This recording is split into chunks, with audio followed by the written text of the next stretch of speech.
जानेंगे कि जैव विविधता क्या है। ठीक है, एक तरह तो है सर, इसमें क्या रहा है? जैव विविधता क्या है? तो जैव विविधता का मतलब ही होता है कि जीवों के अंतर्गत पेड़ पौधे भी आते हैं, जीव जंतु भी आते हैं और बहुत सूक्ष्म जीव भी आते हैं।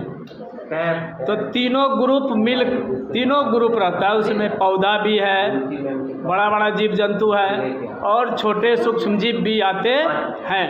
तो इन तीनों के बीच ये तीनों कहाँ पाया जाता है? हमारे पृथ्वी पर पाया जाता है। कहाँ पाया जाता है? तो पृथ्वी पर पाए जाने वाले विभिन्न प्रकार के पौधे, विभिन्न प्रकार के जीव जंतु एवं सूक्ष्म जीव, इनमें जो विविधता पाई जाती है उसी को कहते हैं जैव विविधता।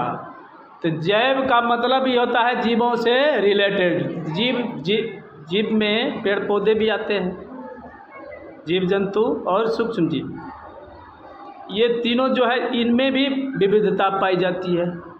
सूक्ष्म जीव जैसे कोई कवक है, कोई शैवाल है, कोई बैक्टीरिया है, कोई वायरस है ना, कोई फंगी है, उसी को कवक बोलते हैं। तो इनमें भी विविधता पाई जाती है। पेड़ पौधे में भी विविधता पाई जाती है।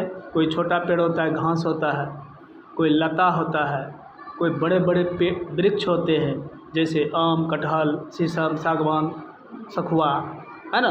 तो इनमें भी विविधता पाई जाती है। जीव जंतु में भी विविधता पाई जाती है ना। कोई छोटा जीव है जैसे बिच्छू है, कोई मछली है, मेढक है, गिरगिट है ना, छिपकली है, उसके बाद सांप है, उससे बड़ा हो जाओ तो भेड़, बकरी, बाघ, सिंह, हाथी, इनमें भी विविधता पाई जाती है। विविधता का मतलब अनेक तरह के क्या, तो इनमें पाई जाने वाली विविधता को ही हम लोग जैव विविधता कहते हैं। ओके।